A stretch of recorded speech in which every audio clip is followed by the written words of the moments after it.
Hello students, welcome to GNV competitive coaching. ఈ వీడియోలో మనము ఎస్ఎస్సి జీడీ పరీక్షకు సంబంధించి ఇంగ్లీష్ సబ్జెక్ట్లో ప్రీవియస్ ఇయర్ క్వశ్చన్స్ చూద్దాము. సో మనకి ఎస్ఎస్సి జీడీ కానిస్టేబుల్ ఎగ్జామ్లో 20 బిట్స్ ఇంగ్లీష్ నుంచి వస్తాయి. సో కాబట్టి ఇవి రీసెంట్గా జరిగినటువంటి ఎస్ఎస్సి జీడీ ఎగ్జామినేషన్కి సంబంధించిన పేపరు. సో ఆ పేపర్లో ఉన్నటువంటి 20 బిట్స్ని తీసుకొని ఈ వీడియోలో అయితే మనం సాల్వ్ చేస్తాము. ఎలా చేస్తామనేది నేర్చుకుందాము. నా ఛానల్ ఫస్ట్ టైం కనుక విజిట్ చేస్తున్నట్టయితే సబ్స్క్రైబ్ చేసుకోండి. నా కంటెంట్ మీకు నచ్చితే లైక్ చేసి షేర్ చేయండి. ముఖ్యంగా ఎస్ఎస్సి జీడీ పరీక్ష ఎవరైతే రాస్తున్నారో వాళ్ళకి ఈ వీడియోస్ని అయితే ఖచ్చితంగా షేర్ చేయండి. సో ఈ నా ఛానల్ ద్వారా ఎస్ఎస్సి జీడీకి సంబంధించి ఇంగ్లీష్, అలాగే రీజనింగ్, అలాగే మ్యాథ్స్ సంబంధించిన వీడియోస్ పోస్ట్ చేస్తున్నాను. సో మీరు ఆ కంటెంట్ కూడా యాక్సెస్ చేయొచ్చు. వాటికి సంబంధించిన ప్లేలిస్ట్ లింక్ కూడా నేను డిస్క్రిప్షన్ బాక్స్లో ఇస్తాను. ఆ లింక్ ద్వారా కూడా మీరు కంటెంట్ అయితే యాక్సెస్ చేయొచ్చు. సో లేట్ చేయకుండా మనం వీడియోలోకి వెళ్తే ఫస్ట్ క్వశ్చన్ చూద్దాము. Correctly spelt word. ఇక్కడ ఒక సెంటెన్స్ ఇచ్చాడు. Too much bureaucracy suppresses creativity. మనకి ఈజీగా ఉండడానికి ఏది రాంగ్ సెంటెన్స్ కూడా ఇందులో ఇచ్చేసాడు. మామూలుగా అయితే ఇక్కడ ఒక్కొక్కటి ఇస్తాడు, బట్ ఇక్కడ బ్యూరోక్రసీ అనేది తప్పుగా ఇచ్చారని చెప్పేశాడు. బ్యూరోక్రసీ అనేది కరెక్ట్ స్పెల్లింగ్ ఏంటో చూడండి. మనకు తెలిసి బ్యూరోక్రసీ కరెక్ట్ స్పెల్లింగ్ ఏంటి? BUREA ఇచ్చాడమ్మా. REAU రావాలి అంతే కదా. REAU మిస్ అయింది. CRACY correct.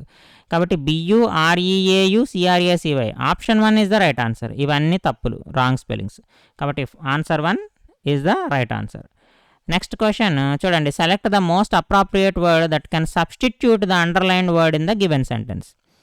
So the mob broke up the norms of the country. So broke up అనేటువంటి పదానికి మీనింగ్ ఏముంటుంది అని అడుగుతున్నాడు. ఇక్కడ ఏముంటుంది? మాబ్ అంటే సమ్ గ్రూప్ ఆఫ్ పీపుల్ ఏం చేస్తున్నారు? Broke up the norms of the country. Rule violation అమ్మ.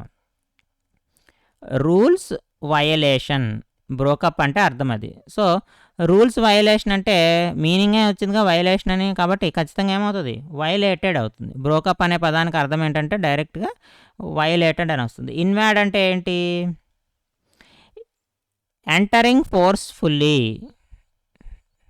Entering forcefully. సో సాధారణంగా ఇది యుద్ధాలు చేస్తున్నప్పుడు వాడతాము, ఇక్కడ వాడము, ఇన్వాషన్ అంటాం. డిస్టర్బ్ అంటే మీనింగ్ ఏంటంటే డిస్రప్షన్. డిస్రప్షన్ అంటాం. డ్యామేజ్డ్ అంటే ఫిజికల్గా డ్యామేజ్ అవ్వడం.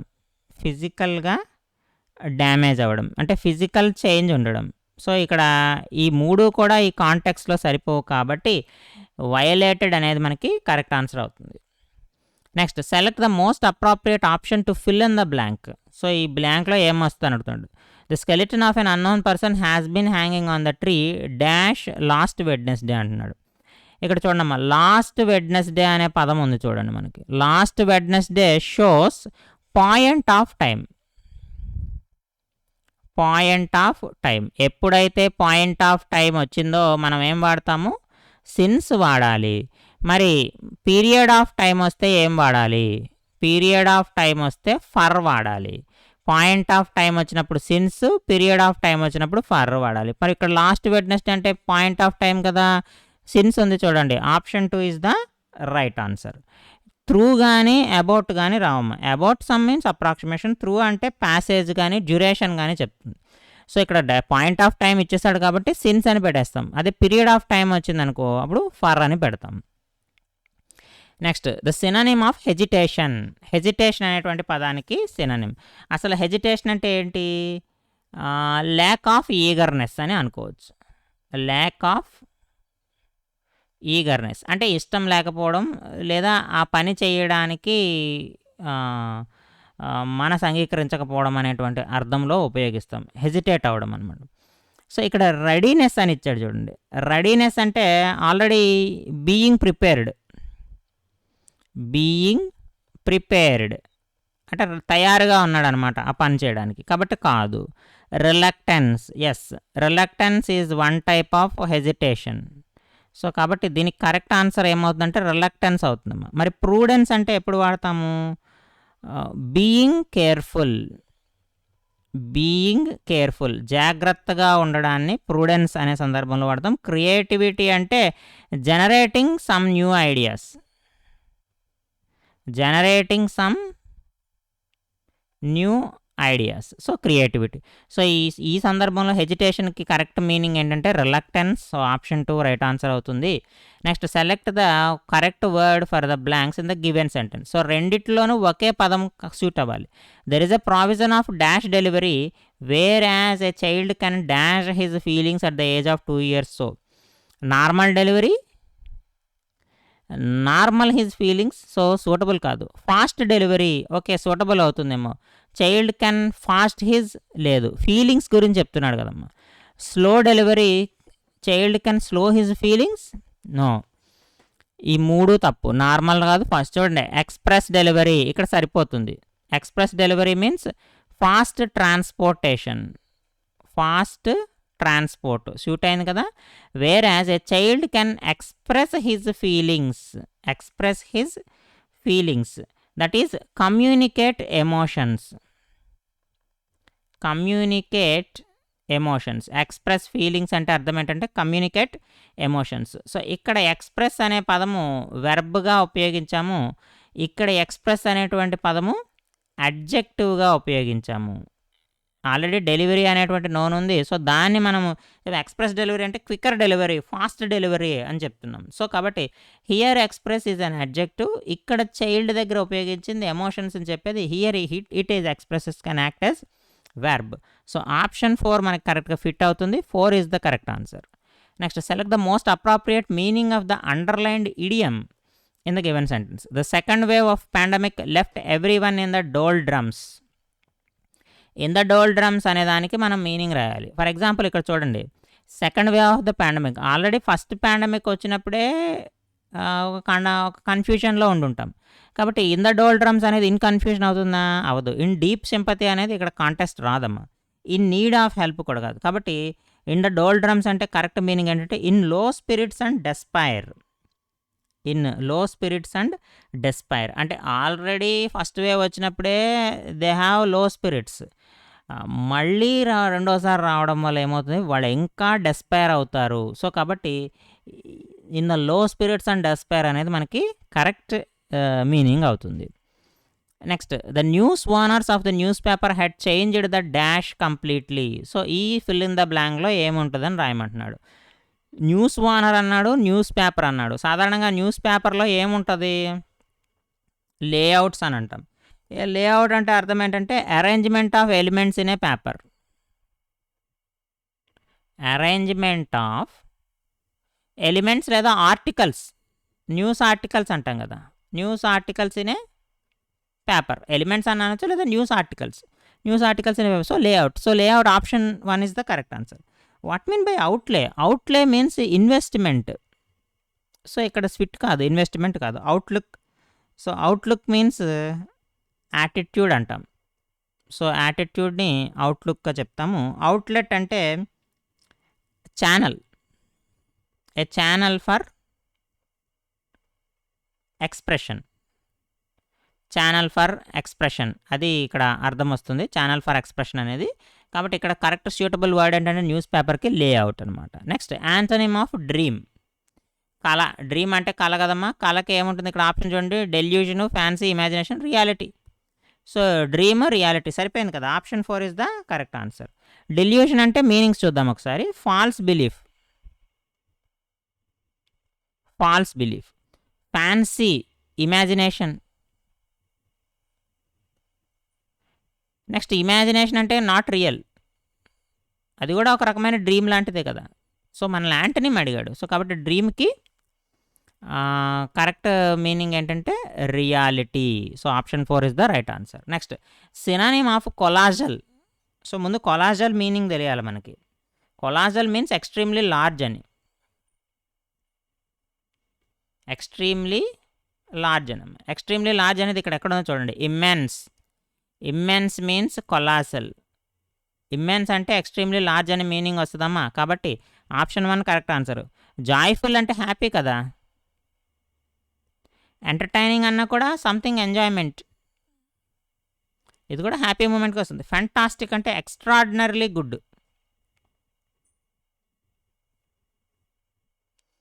Extraordinarily good. అంటే చాలా అద్భుతంగా చేస్తే దాన్ని ఫెంటాస్టిక్ అంటాము. సో అందుకని ఇక్కడ కరెక్ట్ ఆన్సర్ ఏంటంటే option 1 immense. Next his ancestors are native to this place. Native అనే పదానికి యాంటనిమ్. నేటివ్కి ఫారిన్ కదా, నేటివ్ అంటే లోకల్ అని. సో దానికి యాంటనిమ్ ఏమవుతుంది? Foreign. So option 4 is the right answer. Very simple question ఇది. ఇనేట్ అంటే న్యాచురల్ క్వాలిటీ అని అర్థం. మరి మిగతా వాటికి కూడా మీనింగ్స్ చూద్దాం. Natural quality. కమ్యూనిటీ అంటే some group of common things, group of common people, అంటే ఒకే రకమైన చెందిన గ్రూప్ ఆఫ్ పీపుల్ని మనం కమ్యూనిటీగా అంటాం.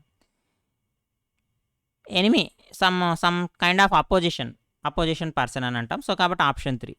సో మనకి ఇక్కడ నేటివ్కి కరెక్ట్ యాంటనిమ్ ఏంటంటే ఫారిన్. సో 4 కరెక్ట్ అవుతుంది. Next where the shoe pinches. So ఇది ఒక ఇడియమ్. సో దీనికి సంబంధించి మనము మీనింగ్ రాయాలి. సో దానికి సంబంధించినటువంటి మీనింగ్ రాయాలి. వేర్ ద షూ పించెస్ అంటే ఎక్కడైతే మనం బూట్లు వేసుకుంటామో ఆ బూట్లు మనకి గుచ్చుతున్నాయి అని అర్థం.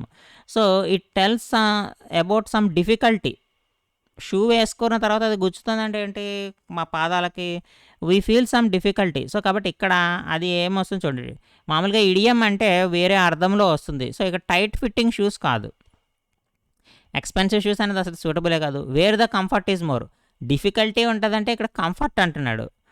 ఎస్ చూడండి, వేర్ ద డిఫికల్టీ లైస్. ఎక్కడైతే కష్టంగా ఉంటుందో ఆ సందర్భంలో ఇక్కడ వాడతాం వేర్ ద షూ పించెస్ అని. So 4 is the correct answer. Where the difficulty lies. So that means 1 faces the problems అనమాట. Next select the most appropriate option that can substitute the underlined segment. So ఇక్కడ ఒక underlined segment ఇచ్చాడు. ఏంటిది? She couldn't get over with Thomas due to his addiction to alcohol. So ఆమె Thomas తోటి వెళ్ళడం లేదు. ఎందుకని? Thomas is addicted to alcohol. ఇది అర్థము, సెంటెన్స్ అర్థం అది. సో ఇక్కడ గెట్ ఓవర్ అని ఇచ్చాడు. ఈ గెట్ ఓవర్ అనే బదులు ఏం పెట్టాలి? గెట్ అట్ పెట్టాలా, గెట్ అలాంగ్ పెట్టాలా, గెట్ ఆఫ్ పెట్టాలా, గెట్ రిడ్ పెట్టాలా అని. గెట్ అట్ అంటే ఏంటో చూద్దాం. గెట్ అట్ అని ఎప్పుడు వాడతాము? ట్రయింగ్ టు రీచ్ అంటే కలవాలి అనుకున్నప్పుడు. ఆమె కలవకూడదు అనుకుంటుంది, కుడ్ నాట్ అన్నాడు కదా, అదంతా ఉండకూడదు అనుకుంటుంది. థామస్ తోటి ఉండకూడదు అని అనుకుంటుంది, లేదా థామస్ తోటి వెళ్ళకూడదు అనుకుంటుంది. సో కుడ్ నాట్ అన్నాడు కాబట్టి ట్రయింగ్ టు రీచ్ అనేది అవుతుందా? సో గెట్ అట్ తప్పు, get along. So could not get along సరిపోతుంది విత్ థామస్ డ్యూ టు. ఎందుకని? హ్యావింగ్ ఏ హార్మోనియస్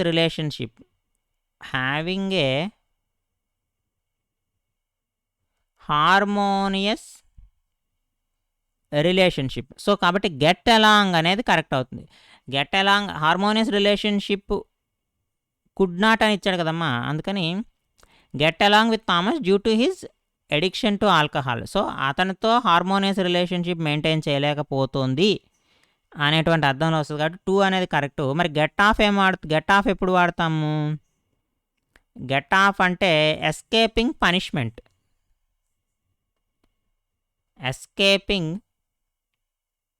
పనిష్మెంట్, ఆ సందర్భంలో వాడతాం. గెట్ రిడ్ ఆఫ్ అంటాం. యాక్చువల్గా గెట్ రిడ్ అని వాడము, గెట్ రిడ్ ఆఫ్ అంటాం. గెట్ రిడ్ ఆఫ్ అంటే టు రిమూవ్ అని అర్థం. సో ఇక్కడ అది ఆ కంటెక్స్ట్ ఇక్కడికి రాదు కాబట్టి గెట్ అలాంగ్ అనేది సూటబుల్ అవుతుందమ్మా. Option 2 right answer.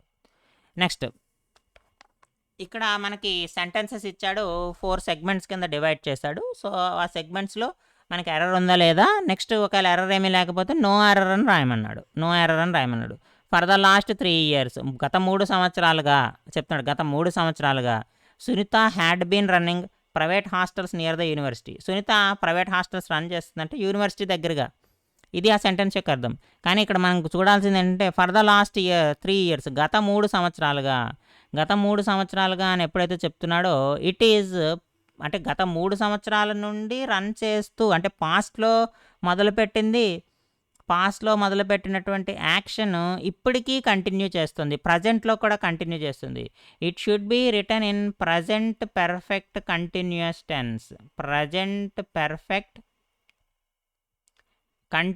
Tense. So కాబట్టి కంటిన్యూస్ టెన్స్ అమ్మ. ఎప్పుడో పాస్ట్లో ప్రారంభమైంది, ప్రజెంట్లో ఇంకా జరుగుతూ ఉంది. సో ఆ సందర్భంలో మనం ఉపయోగించేటువంటి tense present perfect continuous tense. కాబట్టి హ్యాడ్ బీన్ రాకూడదు, ఇక్కడ ఏం రావాలి? హ్యాస్ బీన్ రావాలి. కాబట్టి రాంగ్ సెగ్మెంట్ ఏది? సునీత హ్యాడ్ బీన్ అనేది తప్పు. హ్యాడ్ బీన్ కాదు, మనకేం రావాలి, హ్యాస్ బీన్ రావాలి. ఇక్కడ ఇది పాస్ట్ పర్ఫెక్ట్ టెన్స్లో పాస్ట్ పర్ఫెక్ట్ కంటిన్యూస్ టెన్స్లో ఇచ్చాడు. పాస్ట్ పర్ఫెక్ట్ కంటిన్యూస్ టెన్స్లో అంటే ఆ యాక్షన్ పాస్ట్లో ఎప్పుడో ప్రారంభమవుతుంది, పాస్ట్లో జరుగుతూ ఉంటుంది. సో ప్రజెంట్లో జరగదు, పాస్ట్లో జరిగి ఉంటుంది ఒక టైంలో. సో అప్పుడు వాడాలి పాస్ట్ పర్ఫెక్ట్ కంటిన్యూస్ టెన్స్.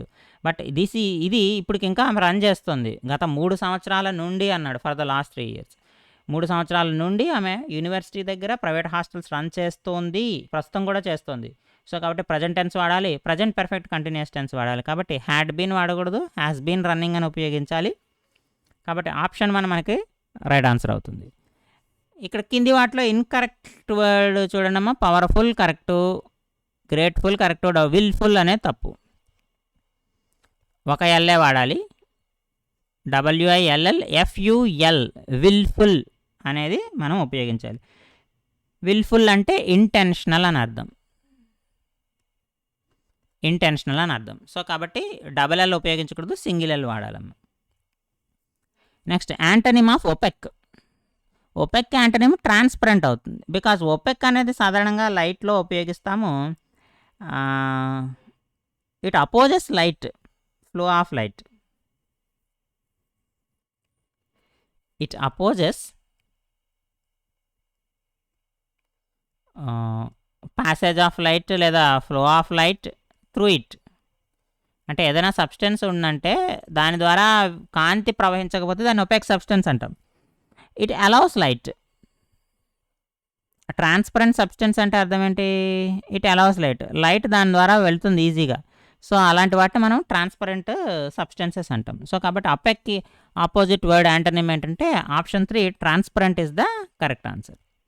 ఇక్కడ నుంచి 5 క్వశ్చన్స్ మనకి ప్యాసేజ్ ఇస్తాడు. సో ప్యాసేజ్ చదివి సూటబుల్ 5 ఆప్షన్స్ని మనము చేయాల్సి ఉంటుంది. ఒకసారి ప్యాసేజ్ చదవండి ఇలాంటి క్వశ్చన్స్ ఇచ్చినప్పుడు. ప్యాసేజ్ చదివితే ప్యాసేజ్ మీనింగ్ తెలిస్తే మనకి ఆప్షన్స్ ఈజీగా పెట్టచ్చు. The life dash of a banana is a colourful one. So అరటిపండు గురించి చెప్తున్నాడు. It starts with a deep green, changes to a delicious yellow and ends at an unappetizing brown. Bananas, like most fruits, produce the dash with an airborne hormone and ethylene. This hormone helps to signal the ripening process. An unripe fruit is hard and acidic. It is likely to possess a greenish due to the presence of chlorophyll. When a fruit comes into contact with ethylene, the acids in fruit break down, it becomes softer and green chlorophyll is dead and replaced in case of bananas with a yellow hue అన్నాడు. So ఇది మనకి ఇచ్చింది. అంటే ఇక్కడ ఒక banana గురించి చెప్తున్నాడు. ఆ బనానా గ్రీన్ కలర్ నుంచి, అంటే పచ్చిగా ఉన్నప్పుడు గ్రీన్ కలర్ నుంచి అది ఎలా పండినప్పుడు ఎల్లో కలర్లోకి మారుతుంది, ఆ తర్వాత మళ్ళీ అది ఎలా ఎల్లో కలర్ తర్వాత అది ఎలా బ్రౌన్ కలర్లోకి చేంజ్ అవుతుంది అనేటువంటి విషయం మీద ఇక్కడ చెప్తున్నాడు. చెప్తూ ఇథిలిన్ ఉపయోగించడం వల్ల ఈ ఇథిలిన్ ఏం చేస్తుంది, గ్రీనిష్ కలర్ని ఎలా రైపెన్ చేస్తుంది అనే అర్థంలో మనకి సెంటెన్స్ ఉందమ్మా. సో కాబట్టి ఒక్కొక్కటే చూద్దాం. ఫస్ట్ సెంటెన్స్ చూడండి. The life dash of a banana is colourful one కదా. ఇక్కడ మనం ఏం ఆప్షన్ రాయాలో చూడండి. స్పాన్, స్టోరీ, సైకిల్, టైం అన్నాడు. సాధారణంగా బనానా గురించి చెప్తున్నాడు, అది గ్రీన్ కలర్ నుంచి ఎట్లా రైపెన్ అవుతుందని. అలా చెప్పేటప్పుడు మనం లైఫ్ సైకిల్ అంటాం కదా, అంతేగాని life span, life story, life time అని అనము. కాబట్టి ఆప్షన్ 3 కరెక్ట్ అమ్మ. కాబట్టి ఇక్కడ మనకేమొస్తుంది, లైఫ్ సైకిల్ ఆఫ్ బనానా వస్తుంది. Next it starts with deep green, ఇది అయిపోయింది కదా. Bananas like most fruits produce and dash with an airborne hormone and ethylene. Differ, correspond, tamper, react.